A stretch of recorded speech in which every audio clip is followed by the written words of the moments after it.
같이 보실 말씀 데살로니가전서 5장 18절 말씀입니다. 합독합니다. 시작. 범사에 감사라. 이것이 그리스도 예수 안에서 너희를 향하신 하나님의 뜻이니라. 아멘. 우리 같이 이렇게 인사했으면 좋겠습니다. 하나님 감사합니다. 이렇게 인사했으면 좋겠습니다. 시작. 하나님 감사합니다. 암 환자들이나 아니면 좀 죽을 고비를 넘기신 분들 있잖아요. 이러신 분들이 매일 아침에 이렇게 일어나자마자 첫 번째로 하는 말이 감사라는 그런 말이랍니다. 우리도 그리스도인으로서 매일매일 눈을 뜨는 그 순간부터 이 감사라는 말이 우리의 입을 통해서 나와야 될 줄로 믿습니다. 하나님 참 감사합니다 하는 것이죠. 두 종류의 언어가 있다고 하죠. 하나는 있는 것에 감사하는 언어이고 하나는 없는 것에 불평하는 언어라고 합니다. 사람 모두가 완전하게 이렇게 가지고 있지는 않아요. 누구나 할 것 없이 부족함이 있고 또 부족함만 있는 것이 아니라 누구나 할 것 없이 또 가진 것도 있습니다. 그렇게 하나님께서 만들어 주셨습니다. 완전하게 다 가진 사람도 없고 완전하게 이렇게 결핍된 사람도 없습니다. 생명이 없는 자에게는 생명이 있는 것이 그렇게 귀할 수가 없겠잖아요. 그러니까 우리는 살아있다는 그 자체는 뭔가 가지고 있다는 그런 얘기가 되겠죠. 그런데 이 결핍과 소유 사이에서 하는 말들이 각각 다른 것을 보게 됩니다. 어떤 이들은 없는 것에 이게 시선을 고정해서 불평하는 사람이 있고 또 어떤 이는 가진 것에 시선을 두고 감사하는 사람이 있습니다. 오늘 생명 주신 것 감사? 내가 이렇게 걸어 다니는 것 감사? 내가 생각할 수 있는 것 감사? 내가 이렇게 고민하는 것도 감사? 이렇게 갈등하는 것도 감사? 하는 그런 분들도 분명히 계십니다. 오늘 추수감사주일입니다. 사랑하는 여러분, 여러분의 입을 통해서 매일매일 감사의 말들이 넘쳐나시기를 주님의 이름으로 축원드립니다. 아멘. 모든 것이 합력하여 선을 이룬다. 이것이 우리의 믿음이잖아요. 부족해도 또 풍요해도 부족함과 풍요함, 갈등과 또 행복, 이 모든 것들이 합력하여 선을 이룬다 하는 것이 우리의 고백이고 믿음의 고백이고 이 고백 가운데 우리는 얼마든지 매일매일 어떠한 순간에도 감사할 수 있습니다. 모든 것이 하나님의 은혜임을 알고 하루하루 하나님께 감사의 삶을 사는 것, 그리스도인의 삶이라는 것을 우리가 고백하고 그 믿음을 우리 하나님께 이렇게 올려드리는 것이죠. 그거 올려드리는 것이 감사입니다.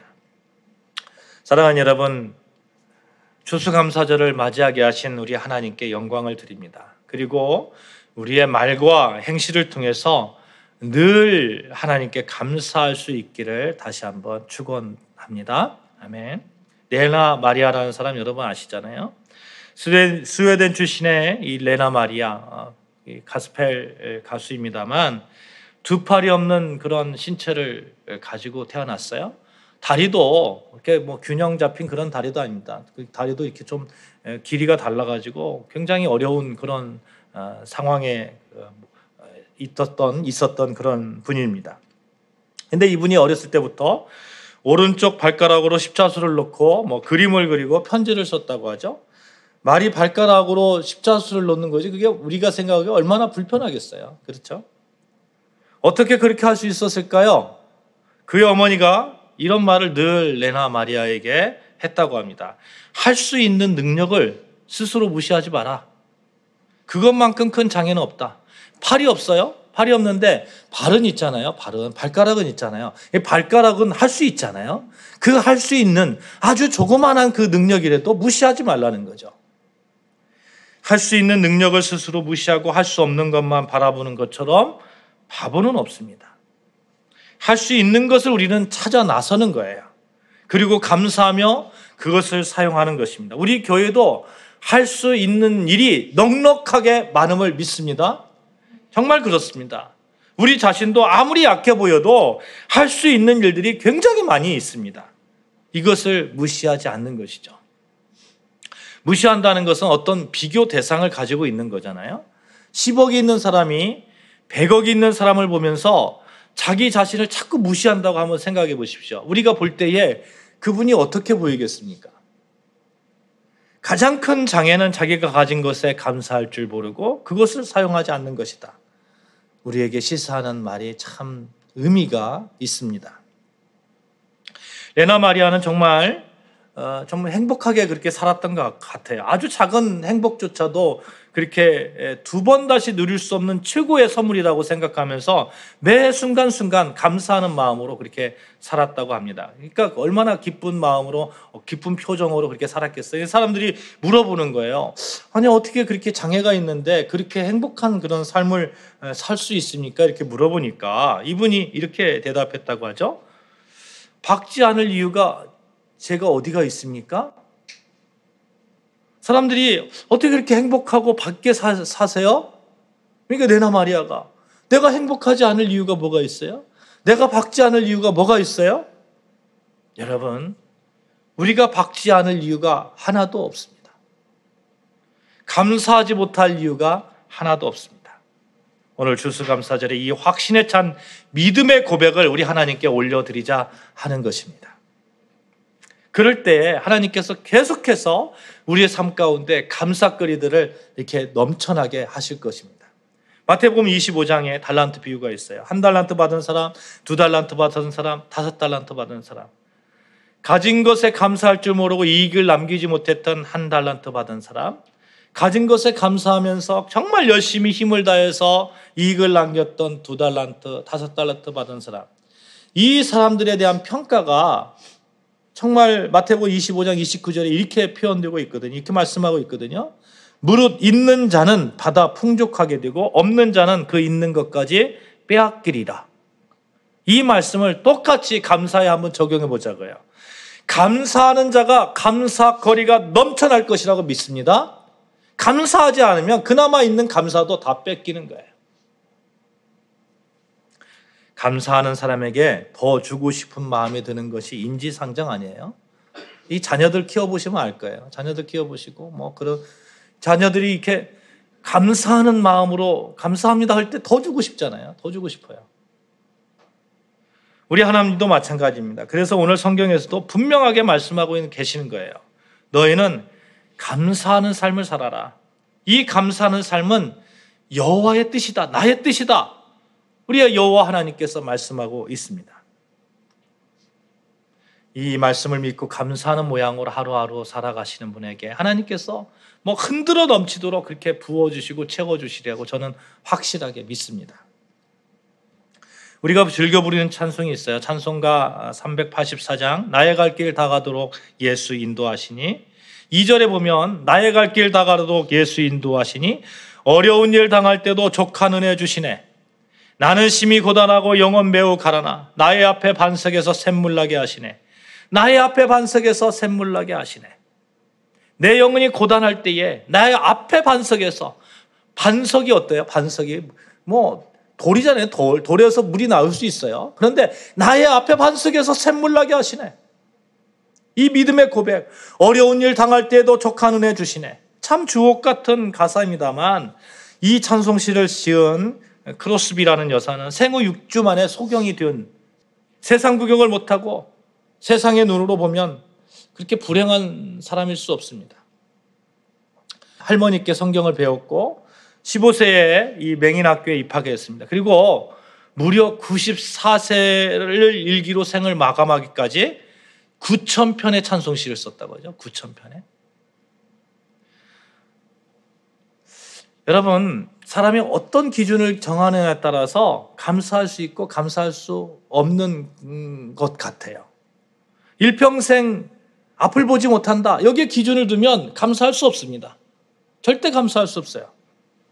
그런데 하나님께서 자기에게 글을 쓸 수 있는 그런 힘을 주시고 아름다움을 바라볼 수 있는 그런 마음의 눈을 주신 거 감사하니까 무려 9,000편의 찬송시를 쓰잖아요. 이 94세의 나이에 이분이 마지막 생에 그 94세에 소천하시기 전에 이런 말씀을 하셨다고 하죠. 나는 가장 행복한 사람입니다. 생후 6주 만에 소경이 되어서 세상을 구경하지 못한 사람이에요. 이분이 자기가 가지 못한 것에 시선을 주지 않고 자기가 가진 것에 시선을 두면서 감사하면서 시편을 그 찬송시를 쓰면서 마지막에 고백했던 말이 나는 가장 행복했던 사람입니다. 행복한 사람입니다. 여러분, 우리도 크로스비 여사와 같이 진정한 행복한 그런 삶을 살 수 있습니다. 어떤 상황 속에서도 무슨 일을 만나든지 감사하는 그런 스탠스를 유지하십시오. 그러면 고구마 줄기에서 막 이렇게 고구마가 막 쭉 따라오잖아요. 고구마 줄기 딱 당기면 여러 고구마들이 따라오는데 그 감사의 일들이 줄줄이 이렇게 따라올 겁니다. 탈무드에 이런 말이 있어요. 이 세상에서 제일 지혜로운 사람이 누구인가? 어떤 경우에도 배움의 자세를 갖는 사람이다. 이 세상에서 제일 강한 사람이 누구인가? 자신과의 싸움에서 이기는 사람이다. 그리고 이 세상에 제일 행복한 사람은 누구인가? 지금 이 모습 이대로 감사하는 사람이다. 어떤 사람이라고요? 지금 이 모습 이대로 감사하는 사람이다. 사랑하는 여러분, 지금 이 모습 이대로 나를 바라보면서 감사하시는 여러분과 저 되어지기를 바랍니다. 우리 아름다운 교회, 지금 이 모습, 이 모습을 보면서 감사하는 우리 성도가 되자는 것입니다. 우리가 행복하지 않을 이유가 없습니다. 우리가 감사하지 않을 이유가 없습니다. 매 순간순간 하나님의 은혜인데 우리가 감사하지 않을 이유가 없다는 것입니다. 그럼에도 불구하고 많은 사람들이 감사를 잃어갑니다. 요즘 정말 감사하지 않는 시대인 것 같아요. 지금 소천하신 어느 목사님 말씀 가운데 본 내용인데요. 서울 소방방재본부에서 소속된 119 구급대가 사람들이 이렇게 저기 하잖아요. 이렇게 구조를 하잖아요. 29만 2천 번 이상 출동해서 21만 2천 명 이상을 병원으로 옮겨주었다고 합니다. 그런데 그 많은 사람들이 119 구급대의 헌신적인 봉사로 생명을 건지기도 하고 위기를 벗어나게 됐는데 어떤 모양으로도 감사를 표시한 사람이 100명 중에 몇 명일 것 같아요? 10명? 사모님 그냥 제 설교 얼굴 보셨어요? 100명 중에 3명이라는 거예요. 100명 중에 3명. 여러분, 이 시대가 그런 시대예요.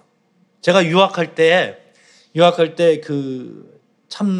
문 같은 거 이렇게 열어주잖아요. 그러면 문 열어주면 고맙습니다 하면서 사람들이 이렇게 지나가거든요. 그게 이제 버릇이 돼가지고 한국 와서 문을 이렇게 열어주면 그냥 쑥 지나가요. 무한해요. 그런 경험 없으십니까? 이 감사가 체질화되지 않았어요. 감사가 습관화되지 않았습니다. 조금 형편이 안 좋아지면 금방 낙심하고요. 좀 어렸다가도 조금 형편이 좋아지면 언제 그랬느냐 듯이 목에 힘을 주고 이런 거에는 너무 익숙한데 어떤 환경 속에서도 어떤 상황 속에서도 감사하는 것, 또 누군가에게 감사의 그런 제공을 받았을 때 감사의 표현을 하는 것, 이게 습관화되지 않았어요. 속으로 하는 거, 그 무슨 상관이 있습니까? 감사의 표현을 해야 되잖아요. 우리 하나님이 우리의 상황을 모릅니까? 우리의 속마음을 몰라서 감사의 표현을 하라고 합니까? 아니잖아요. 우리의 모든 것을 다 알고 계시는 우리 하나님이신데. 여러분, 그래서 감사도 평소에 습관화처럼 되어야 됩니다. 감사를 평소에 습관화들이지 않으면 감사할 일이 있어도 표현을 못하는 거예요. 표현을. 추수감사절에 하나님에 대한 감사의 표현이 늘 언제나 표현되시기를 주님의 이름으로 축복합니다. 하나님 감사합니다. 아침에 일어나면 그렇게 감사의 표현을 하는 거예요. 오늘 하나님께서도 우리에게 강력하게 말씀하고 있습니다. 범사에 감사하라. 이는 그리스도 예수 안에서 너희를 향하신 하나님의 뜻이니라. 여러분, 많은 사람들이 참으로 궁금해하는 것이 하나님의 뜻입니다. 며칠 전에도 어느 자매님과 이렇게 상담을 하는데 도대체 하나님의 뜻이 무엇인지 모르겠다는 거예요. 이것을 선택을 해야 되겠는데 이 선택이 하나님의 뜻인지 아닌지 자기 모르겠다는 거예요. 여러분, 무엇이 하나님의 뜻인지 모를 때에 우리가 취해야 되는 그런 태도가 있어요. 큰 틀에서 하나님의 뜻을 생각해 보는 거예요. 예를 들어서 어떤 것을 결정할 때에 어떤 것이 하나님의 뜻인지 모를 때에 제일 먼저 생각해야 되는 것은 이 말씀에 기록된 하나님의 뜻을 생각해 보는 거예요. 항상 기뻐하라. 쉬지 말고 기도하라. 범사에 감사하라. 이것이 그리스도 예수 안에서 너희를 향하신 하나님의 뜻이니라. 이 뜻 알고 있잖아요. 알고 있잖아요. 분명하게 하나님의 뜻이 기록되어 있습니다. 이 뜻은 절대로 모를 수 없는 하나님의 뜻입니다. 말씀으로 기록되어 있어요. 그러면 먼저 그 하나님의 뜻을 행하는 것입니다. 그리고 생각해 보는 거예요. 이게 범사에 감사할 수 있는 길인가? 이게 항상 기도할 수 있는 그런 길인가? 이게 항상 내가 범사에 감사할 수 있는, 쉬지 않고 기도할 수 있는 그 길인가? 생각해 보는 거예요. 그러면 더 세밀하고 분명하게 우리를 하나님의 뜻에 따라 인도해 주실 것이라고 저는 믿습니다. 오늘 말씀에서 분명 범사에 감사하라 말씀하잖아요. 범사라는 것은 모든 일, 이런 뜻이잖아요. 모든 일. 모든 상황 속에서, 모든 환경 안에서 감사하라. 성공할 때도 감사하고, 실패할 때도 감사하고, 기쁠 때에도 감사하고, 낙심할 때에도 감사하고, 행복할 때에도 감사하고, 고난받을 때에도 감사하고, 우리는 범사에 감사할 수 있습니다. 하나님께서 그런 능력을 우리에게 주셨어요. 감사할 수 있는 능력을 주셨어요.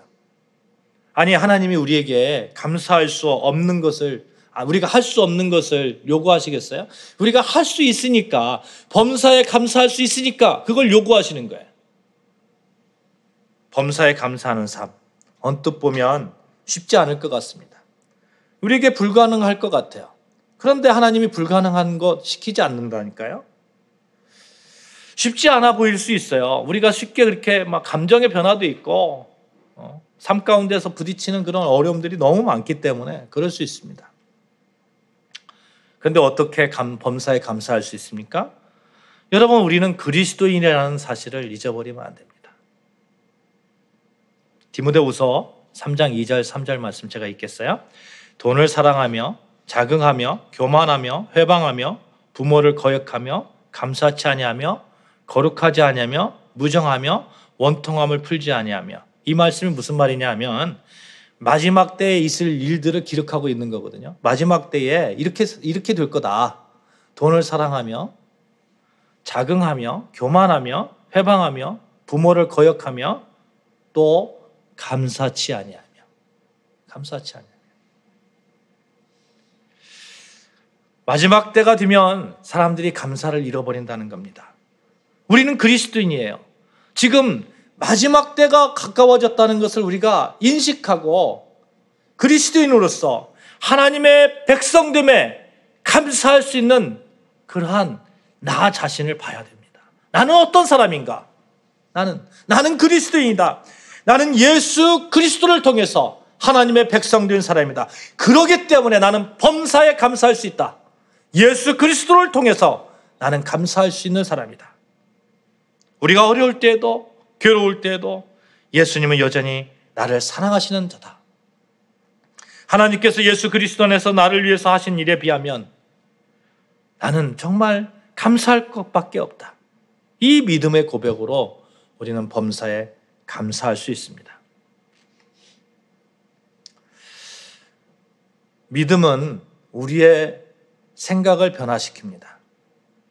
그것은 지금 내가 어떠한 상황에 처해 있어도 하나님께서 나에게 주신 최선의 그런 길 가운데 나를 서게 하셨다. 모든 것이 합력하여 선을 이루게 하신다 하는 그 믿음으로 우리가 생각의 변화가 있을 때에 범사에 감사할 수 있는 것이죠. 마태복음 7장 9절 이하에 보시면 예수님께서 제자들에게 하신 말씀이 있어요. 너희 중에 누가 아들이 떡을 달라 하면 돌을 주고 생선을 달라 하면 뱀을 줄 사람이 있겠느냐? 너희가 악한 자라도 좋은 것으로 자식에게 줄 줄 알거든. 하물며 하늘에 계신 너희 아버지께서 구하는 자에게 좋은 것으로 주시지 않겠느냐? 보통 성경에 보면 하나님과 우리 관계를 아버지와 아들, 자녀의 관계를 이렇게 설명하거든요. 아버지는 그 자녀에게 무조건적인 사랑을 주는 그런 그 본이 되는 거잖아요.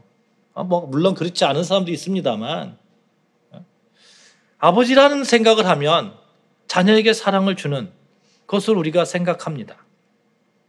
대표성을 가지고 있어요. 우리 하나님께서 그렇다는 거예요. 여러분과 저에게 아버지처럼 그렇게 사랑해 주신다는 거예요. 이 믿음이 있으면 우리가 어떠한 상황 속에서도 아버지가 정말 사랑을 베푸는 그러한 모습으로 대하신다 하는 것을 우리가 고백하며 감사할 수 있습니다. 어느 시골 교회 작은 교회 목사님이셨어요. 목사님이 있는데 자녀가 있었습니다. 그 자녀가 서울로 유학을 해서 혼자서 이제 대학을 나오고 혼자서 돈을 벌어서 대학도 나오고 혼자서 이렇게 열심히 사는 거예요. 그러니까 목사님은 생각에 우리 하나님께서 정말 최선을 다해서 우리 자녀를 이렇게 키워주시는구나. 늘 감사하는 마음이 있을 거 아닙니까? 근데 이 자녀 입장에서는 서울로 올라와가지고 자기가 열심히 해서 이렇게 돈을 벌고, 또 서울에 있는 친구들 보니까 다 아파트 살고 이러니까 상대적으로 이렇게 빈곤감이 오는 거죠. 부족함을 상대적으로 느끼는 겁니다. 그럼에도 불구하고 정말 꿋꿋하게 열심히 일을 하면서 생활하고 있었는데 어느 날 생각지도 못한 일이 갑자기 터져 나오는 거예요. 서울로 유학하고 있잖아요. 유학하고 있으니까 열심히 나름대로 살고 있는데 갑자기 사글세방을 올려달라고 하는 거예요. 갑자기. 그것도 몇십만 원 올려달라고 하는 거예요. 그러니까 갑자기 이렇게 우라통이 확 터지는 거죠. 우라통이 확 터지는 거예요. 나는 이렇게 고생하고 있는데 내 친구들은 부모 잘 만나가지고 도움도 받고 있는데 그렇게 하소연하는 문자를 엄마에게 이렇게 보냈습니다. 엄마, 내 친구들은 다 부모에게 도움받더라? 이런 문자를 보냈어요. 그랬더니 엄마의 답이 걸작입니다. 야, 너희 아빠 목사잖아. 목사니까 경제적으로 돈하고 거리가 멀다 이런 얘기도 되겠습니다만, 그런데 여기에는 이 답변에 기가 막힌 은혜가 있습니다. 너는 하나님이 지켜주시잖아. 너는 하나님이 도와주시잖아. 너의 재능, 너의 앞길을 부모가 지켜주는 것이 좋겠니? 아니면 하나님이 전적으로 지켜주는 것이 좋겠니? 이 말을 들은 자녀가 깊이 생각해 보니까 그렇거든요. 자기가 불평해야 될 이유가 없어요. 하나님이 지켜주시니까. 하나님. 사랑하는 여러분, 우리 이렇게 고백합시다. 나는 하나님이 지켜주는 사람이다. 시작.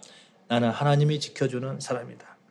여러분과 저는 하나님이 도와주는 사람입니다. 하나님께서 말씀하시는 거죠. 너 내 아들이잖아. 너 내 딸이잖아. 하나님께서 말씀합니다. 그러니 이런 말씀을 들은 여러분과 저는 범사에 감사라는 말이 그렇게 무리가 되는 말이 아닌 거예요. 감사할 수 있습니다. 이 믿음이 여러분의 자리를 더욱 감사할 수 있는 조건으로 자리를 옮겨주실 것입니다. 근데 이 감사의 시점을 좀 살펴봤으면 좋겠어요. 여러분 뭔가 이렇게 받은 다음에 감사하려고 하잖아요. 우리가 보통. 그런데 예수님께서는 언제 감사했는지 한번 살펴보면 우리가 감사의 시점을 알 수 있을 것 같아요. 마태복음 14장, 요한복음 6장에 보시면 오병이어 기적이 나오잖아요. 예수님의 말씀을 듣고 있던 수많은 무리들이 식사 때가 넘도록 이렇게 말씀에 집중했기 때문에 배가 무척 고팠습니다. 하지만 문제는 그 많은 사람들이 먹을 그 양식이 없었던 거죠. 그때 예수님께서 제자들에게 무리들을 먹이실 마음을 가지고 혹시 먹을 것이 있느냐 이렇게 찾아보라 이러니까 물고기 2마리하고 보리떡 5개를 이렇게 가지고 왔어요.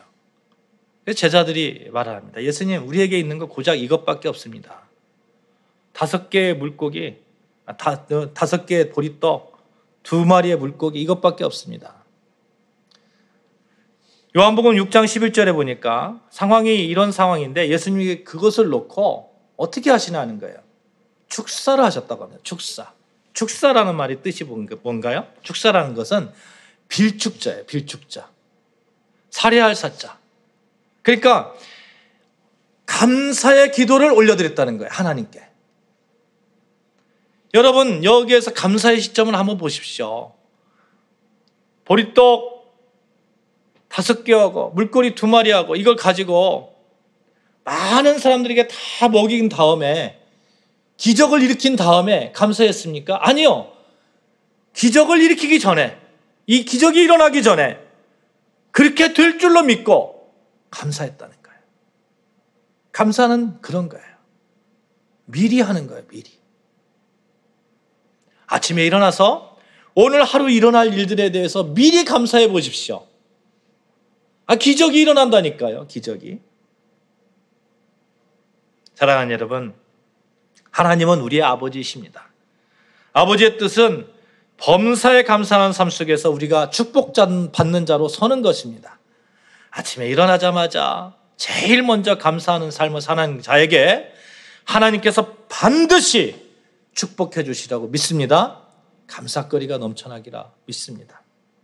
그래서 우리가 감사의 습관을 들이자는 거예요. 범사에 감사하는 말, 그 말씀, 감사의 습관을 들이라 하는 거죠.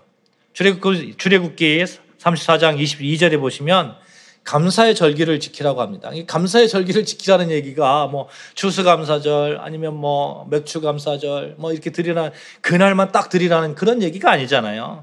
절기에 감사하라는 얘기는 절기를 통해서 우리는 범사에 감사하는 자라는 것을 늘 삶 가운데서 기억하면서 그렇게 살아라 하는 그런 의미 아니겠습니까? 사랑하는 여러분, 우리는 범사에 감사해야 되는 그런 사람입니다. 그게 그리스도인의 삶입니다. 그래서 나는 감사하기 때문에 존재합니다. 나는 감사하는 거로 하나님의 뜻을 이루는 사람입니다. 우리 같이 이렇게 고백해 볼까요? 나는 감사한다. 고로 하나님의 뜻을 이루는 사람이다. 시작. 나는 감사한다. 고로 하나님의 뜻을 이루는 사람이다. 하나님의 뜻을 여러분의 삶 가운데서 언제나 이루어가며 하나님께 착하고 충성된 종으로 인정받으시고 늘 감사거리가 넘쳐나는 삶을 사시기를 주님의 이름으로 축원합니다. 아멘. 우리 같이 찬양하시겠습니다. 오늘 숨을 쉬는 것 감사, 나를 구원하신 것 감사. 같이 찬양합니다.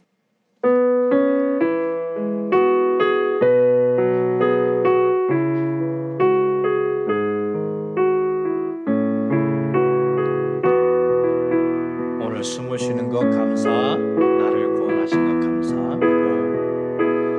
오늘 숨을 쉬는 것 감사, 나를 구원하신 것 감사. 내 뜻대로 한데도 주가 인도하신 것, 모든 것 감사. 내게 주신 모든 것 감사.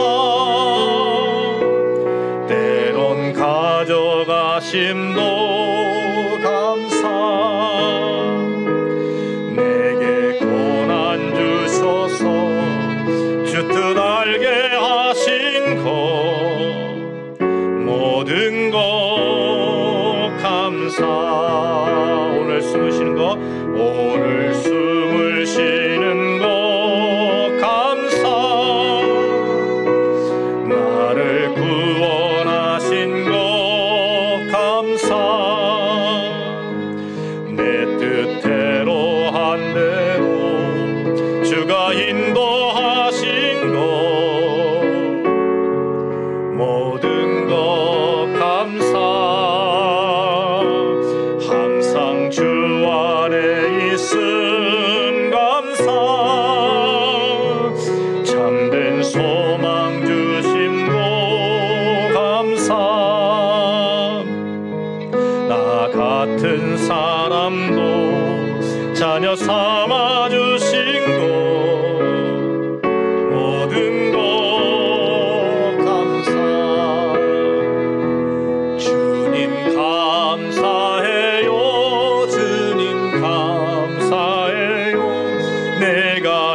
여기까지 온 것도 은혜입니다.